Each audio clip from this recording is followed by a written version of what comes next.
Welcome to another Thursday in Geeks of the Week. I'm Mario. This week I'll talk to the geeks, show off some martial arts skills, discuss the Firefly special, and finally review some comics. Now on to the video. Oh, Captain, my Captain, I'm happy you're feeling a lot better, Steph, and I want you to know you pulling out your archery special training will not go outmatched, for I have nunchucks. Ha! Yeah! Yeah! Yeah! Ow! Ow! Ow! Yeah! That was just a little demonstration of my skill. Now granted, the only people who could use these effectively as a weapon are Michelangelo from the Ninja Turtles, Panther from Thundercats, and Bruce Lee, but they're all fictional characters. What? Bruce Lee was real? No, no one that badass was actually real.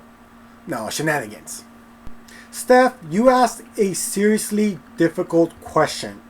I don't have children, but it'd be easier to pick between them than Kirk or Picard. Well, I grew up on Picard, so he's always going to be my personal favorite, but Kirk is superior. He's a man's man, a ladies' man, he's epic. The only cadet to beat the Kobayashi Maru. He won the no-win scenario. He's still the standard to which all other captains are measured to. Pyro, BB Square sounds excellent. You will make a great Beast Boy. And my opinion of Star Wars is coming. Not yet, but soon. Also, have fun at the CTN Animation Expo. It sounds great. Get all up in the animators' faces. Get all up in it and show them how it's done, Pyro. Your ending of your video made me laugh. I can't wait for your one-woman show of The Lion King. And your question of what I'm most thankful for will be answered next week. Because my date does fall on Thanksgiving, I am planning to do a video even if it's short, and I just feel it's more appropriate to answer it then. But trust me, your question was not forgotten. Luluco, get well soon because it looked like you were going to keel over any second. But adorable with a blanket on your head. You look very warm. Which brings the total number of geeks that have been sick thus far to 3. Only me and you left, Nikki. And Luluco, picturing you as Angus Young just makes me smile because I'm a huge AC/DC fan. We're going to have to pick a band one day and just try to go as them because I think we have very similar taste in music. And Nikki, I know you won't be able to watch this because you will be at a Hollywood shoot, which sounds awesome. I love their work, and every time I see you behind the scenes, it looks like a lot of fun. Point is, it was cool watching you go down the arts and crafts rabbit hole, and we will either see you be triumphant or go utterly insane. Either way, good times ahead. So you asked a question this week: if we were bitten by a radioactive cosplayer and got the superpower to cosplay anything we would want, what would it be? I'm already on record with saying Ghostbusters. The jumpsuit doesn't look difficult. It's the freaking proton pack. It requires electronic and building skills I do not possess. So sadly, I don't think I'll be cosplaying anytime soon. I hope to one day. It's still my goal. So over the weekend, I saw the Firefly 10th anniversary special, Browncoats Unite, and it was great. It had some of the cast and producers discussing the little show that was canceled before its time. They even talked about some of the things that would happen to their characters if there would have been a second season, but mostly it was about the fans. The fans and the refusal to let this universe, this world, die.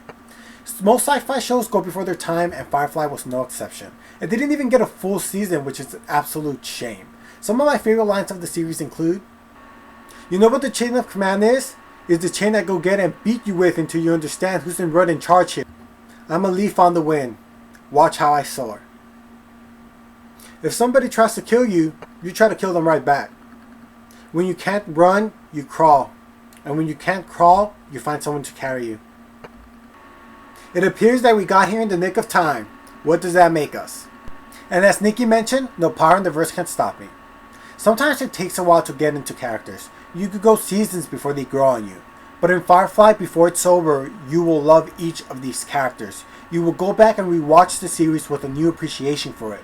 Something that only lasted 14 episodes and one movie, and 10 years later, it hasn't faded away. The appetite, the dedication is still there and strong.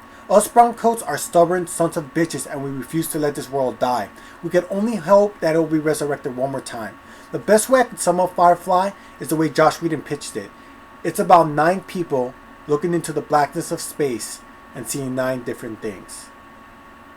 This week I'll be reviewing Iron Man issue 1, written by Karen Gillian and art by Greg Land. And in this issue, Tony has to deal with AIM getting their hands on the extremist technology. It's a callback from an early arc written by Warren Ellis. If you've never read it, there's no need to fear. There's a recap on what the technology can do. But I still suggest you go back and read that arc because it's an amazing story. Gillian does a solid job on giving you a glimpse on Tony Stark's thought process. He's someone who always has his eye on the future, someone whose innovative thinking makes his enemies look obsolete. Rickland's artwork is aesthetically pleasing, it's nice to look at, it's slick and stylish. I'm excited to see where this art goes. I give it 4 out of 5 stars. Next, Deadpool 1. Written by Gary Duggan and Brian Posen, art by Tony Moore. And in this issue, Necromancer, for you kids at home, that someone with the ability to control the dead, is raising dead presidents because he believes they're the only ones that can fix this country. And S.H.I.E.L.D. hires Deadpool to stop him. This was a funny issue. Deadpool's sense of humor might not be for everybody, but when they nail his comedy, he's one of the most fun characters to read. If you're a fan of the character, I definitely recommend this issue. Solid start to a new series. I rate this 4 out of 5 stars. Finally, Bedlam issue 1, written by Nick Spencer and art by Riley Rosmo. And this comic follows the story of the psychopathic killer known as Matter Red, who's terrorizing the city of Bedlam, but it appears that he's been captured. Many have made the comparisons between his character and the Joker, and there are some. He's the Joker if you took away the Joker's love for causing chaos. He's more coherent than the Joker, but both are brilliant killers. The action starts out right away, the dialogue is engaging, and Matter Red is a madman who you can't take your eyes off the character.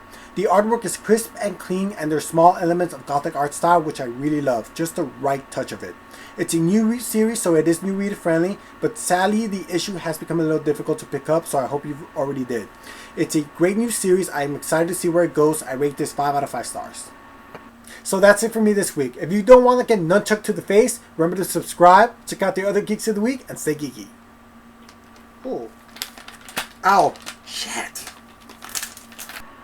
This channel is about 5 different people looking into the geeky things they're into that has helped shape their lives and seen something magnificent.